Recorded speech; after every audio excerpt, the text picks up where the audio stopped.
Hello guys, welcome to the mysterious empress 111 tarot. तो no contact situations की reading है कि नो कांटेक्ट जो भी लोग हैं उनके पर्सन के अभी इस वक्त क्या थॉट्स हैं आपके लिए। Current thoughts and feelings check करेंगे। ये reading general and collective base पे है। जितना आपसे रेजोनेट हो उतना ही आपका है। बाकी चीज़ें छोड़ देंगे जो चीज़ें आपसे रेजोनेट नहीं करती है। तो चलिए देख लेते हैं कि नो कांटेक्ट सिचुएशन में आपके पर्सन अभी इस वक्त क्या सोच रहे हैं आपके बारे में। चाहे आप नो कांटेक्ट लेस कांटेक्ट में भी हों तो भी आपकी रीडिंग है। क्या सोच रहे हैं वो आपके बारे में, प्लीज़ स्पिरिट गाइड करें। अबंडेंस, प्रोजेक्शंस, आपके बारे में नो कांटेक्ट सिचुएशंस में आपके पार्टनर क्या सोच रहे हैं। Adventures and the letting go, mind,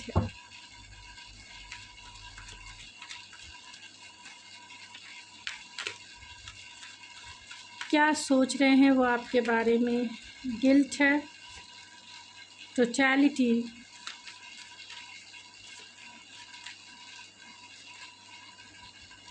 consciousness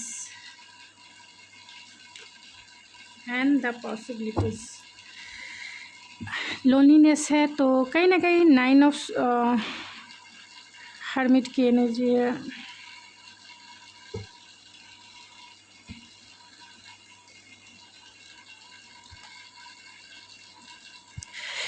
तो कहीं ना कहीं नो कांटेक्ट सिचुएशन में आपके पर्सन डेफिनेटली अकेला तन्हा बेचारा है ये पर्सन। फिर भी मैं कार्ड्स को क्लेरिफाई ज़रूर करूँगी। तो आपके पर्सन बहुत अकेला फील कर रहे हैं। गिल्ट है, अगर उन्होंने आपके साथ सही नहीं किया है तो इस पर्सन को बहुत ज़्यादा गिल्ट है। आपके साथ जो भी इन्होंने बिहेवियर किया है, हो सकता है आप दोनों के बीच में कहीं ना कहीं झगड़ा इन्वॉल्व हो सकता है या फिर बहुत सारे लोग इन्वॉल्व हो सकते हैं आपकी सिचुएशंस में।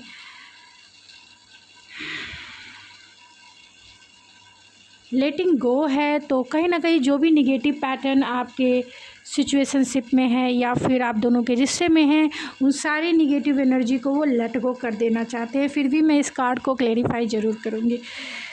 तो आपके पर्सन इस नो कांटेक्ट सिचुएशन में डेफिनेटली खुद के ऊपर ज़्यादा फोकस हो सकते हैं। आपके साथ कहीं ना कहीं वो वाली एनर्जी है। अगर आपने इस पर्सन से कमिटमेंट मांगा होगा और ये पर्सन देने के लिए रेडी नहीं होंगे, हो सकता है कि इनका फाइनेंशियल कंडीशन सही नहीं होगा।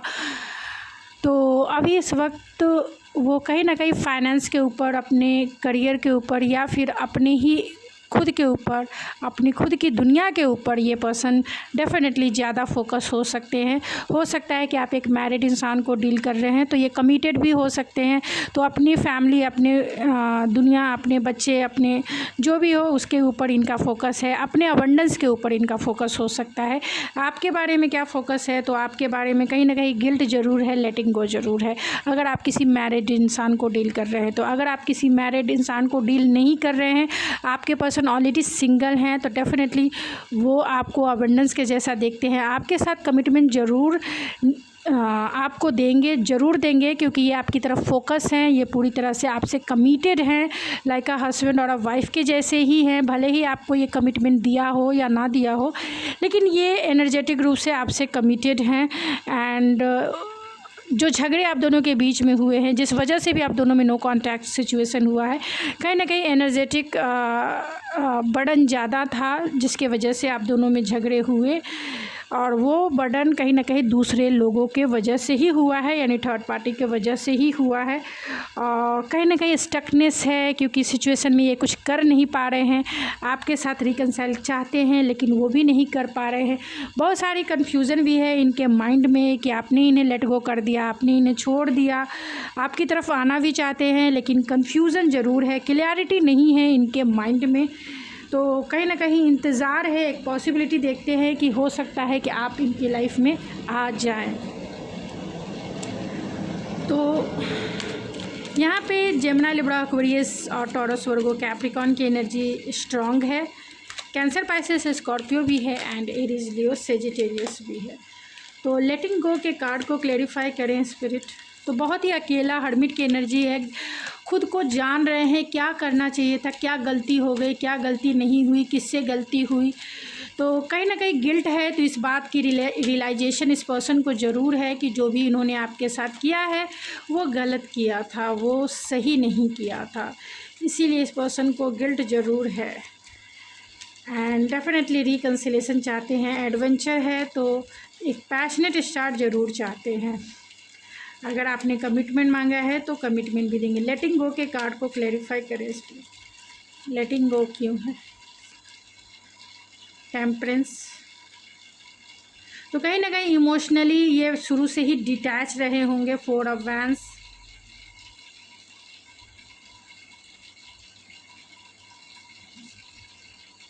And the night of swords. तो अगर आपके पर्सन मैरिड थे, अगर आपके पर्सन ऑलरेडी मैरिड इंसान से डील कर रहे हैं तो इसलिए ये आपसे डिटैच रहते होंगे, क्योंकि ऑलरेडी ये मैरिड थे तो बहुत ही डिफेंसिव ये रहे होंगे। आपसे कभी भी अपने इमोशंस शेयर ही नहीं किया है जितना आपने इस पर्सन से शेयर किया है। इस पर्सन ने हमेशा आपसे किनारा किया है, क्योंकि 4 ऑफ वैंड्स है एंड नाइट ऑफ सोर्स है एंड द टेम्परेंस है। तो एक इंसान ने इन्वेस्टमेंट बहुत ज़्यादा किया था और एक इंसान फुल्ली रूप से डिटैच था। और यहाँ 4 ऑफ वैंड्स है जो ये इंडिकेट करता है कि कहीं ना कहीं कमिटमेंट इन्वॉल्व ज़रूर रहा होगा आप दोनों की सिचुएशंस में, अगर आपके मैरिड पर्सन को डील कर रहा था। अगर आपके पर्सन मैरिड नहीं है तो सिचुएशन यही थी कि ये पर्सन जो है इमोशनली आपसे डिटैच ज़रूर थे, लेकिन फिर भी आप दोनों के बीच में जो फ़ाइट हुई, कमिटमेंट को लेकर फ़ाइट हुई होगी या फिर टाइम और एनर्जी को लेकर फ़ाइट हुई होगी। इस वजह से कहीं ना कहीं जो भी निगेटिव एनर्जी आप दोनों के बीच में थी उसे वो लेट गो कर देना चाहते हैं। यानी कि आप दोनों के बीच में हार्मोनियस वाला रिश्ता जो है पेशेंसफुल है कि आप दोनों के बीच में रिकन्सिलेशन ज़रूर होगा। और जो भी चीज़ें गुस्से में आप दोनों ने एक दूसरे को बोला, जो भी कहा, वो सारी चीज़ें लेट गो कर देना चाहते हैं। गिल्ट के कार्ड को क्लैरिफाई करें स्पिरिट, गिल्ट का कार्ड क्यों है। 3 ऑफ वैंड्स एंड द सन। तो आप इनकी लाइफ की खुशियाँ थी, आप इनसे हो सकते हैं कि दूर हो सकते हैं, यानी लॉन्ग डिस्टेंस कनेक्शन हो सकता है। इस पर्सन को यही लगता है कि कहीं ना कहीं आपने गिल्ट इसीलिए है कि वो इस रिश्ते में बहुत ज़्यादा पोटेंशियल देखते थे। आपको अगर उन्होंने कमिटमेंट का वादा किया था, क्योंकि सन की एनर्जी है, प्लेफुलनेस की एनर्जी है, तो कहीं ना कहीं रिकन्सिलेशन की एनर्जी है। तो हो सकता है कि बहुत सारे लोगों के पार्टनर यानी आपके पार्टनर ने आपसे वो मिलने नहीं आ पाए, आपको वो कमिटमेंट नहीं दे पाए, जिसके वजह से या फिर आपको बहुत टाइम तक अकेला छोड़ दिया इन्होंने, बहुत टाइम तक आपको वेट करवाया। इसके वजह से कहीं ना कहीं गिल्ट ज़रूर है, क्योंकि रिश्ते में ये पोटेंशियल बहुत देखते थे, मैरिज कमिटमेंट सब हो सकता था, लेकिन हो सकता है फाइनेंशियल कंडीशन के वजह से भी ये पर्सन जो है आपके साथ टाइम और एनर्जी इन्वेस्ट नहीं कर पाए, जिसके वजह से इस पर्सन को गिल्ट ज़रूर है। तो 3 ऑफ कप्स की एनर्जी है, तो कहीं ना कहीं थर्ड पार्टी सिचुएशन ज़रूर है। एंड नाइट ऑफ पेंटिकल है, तो डेफिनेटली थर्ड पार्टी सिचुएशन है, जिसके वजह से ये पर्सन थोड़े से डिफेंसिव ज़रूर है। अगर third party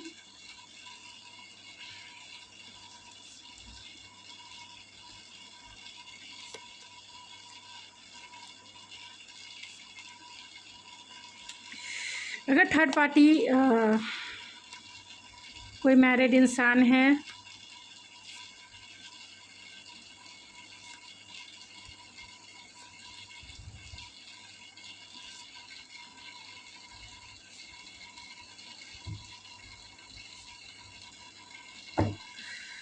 two of cups की एनर्जी है, तो अगर कोई थर्ड पार्टी सिचुएशन है तो ये पर्सन थोड़े से डिफेंसिव भी हैं एंड आपसे रिकन्सिलेशन करने को। तो नो कॉन्टैक्ट सिचुएशन में कहीं ना कहीं इस पर्सन को लॉट्स ऑफ कन्फ्यूज़न ज़रूर है कि आपकी तरफ कैसे वो आएँ, आपकी तरफ कैसे वो फ्रेश स्टार्ट करें, क्योंकि आप दोनों के बीच में एक टावर मूवमेंट यानी ब्रेकअप सिचुएशन हो सकता है। थर्ड पार्टी इन्वॉल्वमेंट की वजह से आप दोनों में बातें ही बंद हो गई और कहीं ना कहीं ये हर्मिट वाले मोड में है, मीन्स कहीं ना कहीं रिफ्लेक्शन वाले मोड में है। इन्हें गिल्ट है, इन्हें रिग्रेट है, लेकिन ये कुछ करना भी नहीं चाहते हैं। पूरी तरह से अपने काम के ऊपर, अपनी हैप्पीनेस के ऊपर इनका फोकस हो सकता है। पूरी तरह से इनका फोकस अपने काम, करियर एंड फाइनेंस के ऊपर इनका फोकस हो सकता है। हीलिंग इनकी चल रही है, एस ऑफ वैंस की एनर्जी है। तो जब ये क्लियरिटी इन्हें मिलेगी तभी ये आ सकते हैं, क्योंकि यहाँ 5 ऑफ वैंस के कार्ड को magician and the 7 of pentacles ने क्लियर किया है। तो कहीं ना कहीं पेशेंसफुल है, राइट समय का इंतज़ार कर रहे हैं कि जब राइट समय आएगा तभी वो आपकी तरफ आएंगे। जब भी वो पूरी तरह से आप हील हो जाएंगे, आपका गुस्सा शांत हो जाएगा, क्योंकि यहाँ भी लोनलीनेस इसीलिए है क्योंकि इस पर्सन ने कहीं ना कहीं आपके साथ टाइम और एनर्जी इन्वेस्ट नहीं की है। यानी आज जितना समय आपको देना चाहिए था, जितना टाइम देना चाहिए, इन्होंने नहीं दिया होगा, जिसके वजह से आप नाराज़ हो गए और आपने इस पर्सन को ब्लॉक कर दिया, छोड़ दिया या फिर पूरी तरह से कट ऑफ कर दिया इस पर्सन को। तो इन्हें यही लगता है कि जब आप शांत होंगे, जब आपका गुस्सा शांत होगा, तभी वो इस रिलेशनशिप के बारे में सोचेंगे। अभी इनका पूरा फोकस जो है पॉसिबिलिटीज़ है, तो कहीं ना कहीं इंतज़ार है, पेशेंस है और अपने काम के ऊपर इनका फोकस है। एंड 5 ऑफ वैंस है, तो कहीं ना कहीं आपकी तरफ आने में इन्हें कंपटीशन फील होता है, एक फ़ाइट फील होता है कि आपकी तरफ आएंगे तो कहीं ना कहीं आप झगड़ा करेंगे या फिर आना चैलेंजेस से भरा हुआ है, इसीलिए आपकी तरफ आना नहीं चाहते हैं। अपनी आप की हीलिंग कर रहे हैं, यानी खुद के ऊपर इनका पूरा फोकस हो सकता है। लेजी बैठे हुए हैं लेकिन काम नहीं करना चाहते हैं, अपने ऊपर बैठे हुए हैं, चैलेंजेस देखते हैं।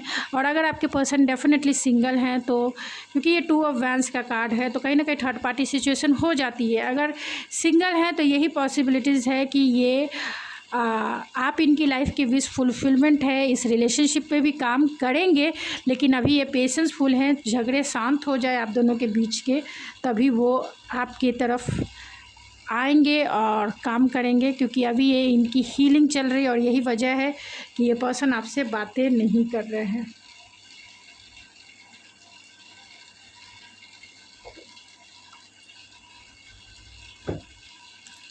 चलिए इनके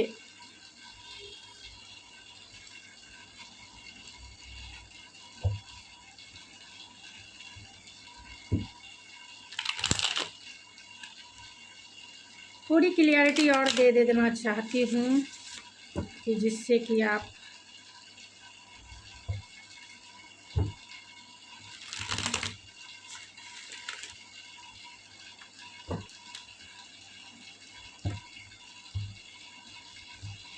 तो टावर मूवमेंट आने का मतलब ही है और टेम्परेंस का आने का मतलब ही है कि इस पर्सन ने जितना टाइम और एनर्जी देना चाहिए था नहीं दिया एक पर्सन ने, जिसके वजह से आप दोनों के बीच में चीज़ें ख़राब हुई।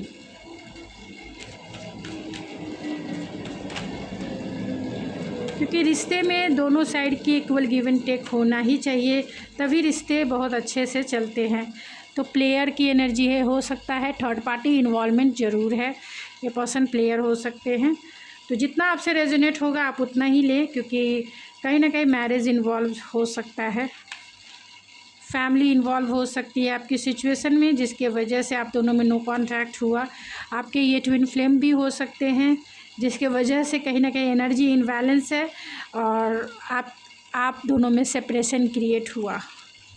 गार्डेड, ये पर्सन गार्डेड हैं, इन्वेस्ट नहीं करना चाहते हैं इमोशनली, एंड डेफिनेटली ऑप्शंस मौजूद है, जिसके वजह से इस पर्सन को गिल्ट भी होता है। एंड सोशल मीडिया स्पाई भी है, आपको सोशल मीडिया पे तो ये वॉच करते ही रहते हैं, आपको एक पावरफुल पर्सनालिटी भी देखते हैं। 3D है तो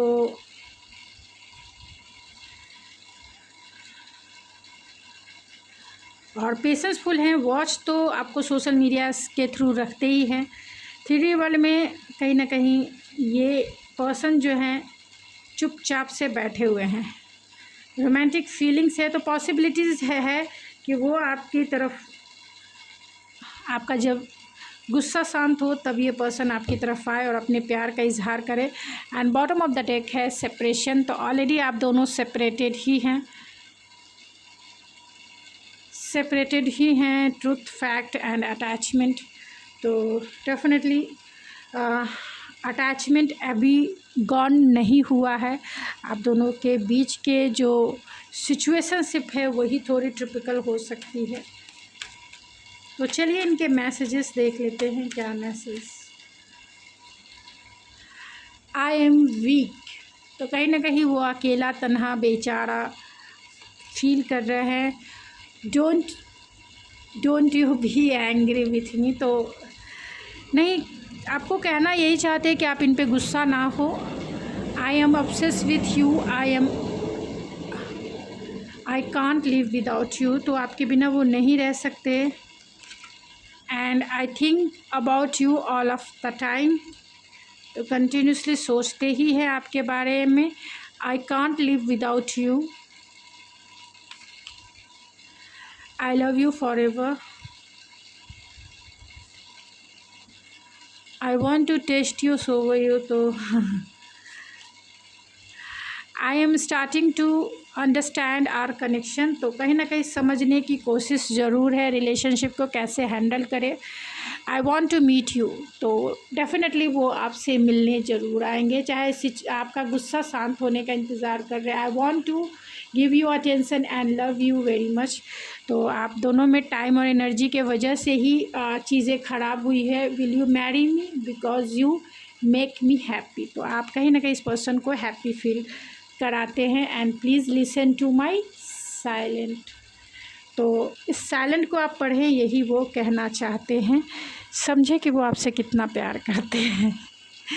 तो गाइज़ ये थी आपकी रीडिंग, आई होप आपको पसंद आई होगी। अगर आपको ये मेरी रीडिंग पसंद आई है तो प्लीज़ लाइक्स ज़रूर करें, जितने लोग देखते हैं उतने लाइक्स तो बनते ही है ना यार, तो लाइक्स ज़रूर करें, शेयर ज़रूर करें एंड सब्सक्राइब ज़रूर करें। अगर आपको रीडिंग मेरी कंटिन्यू देखनी है तो like, share and subscribe my channel. Thank you so much, God bless you and I love you.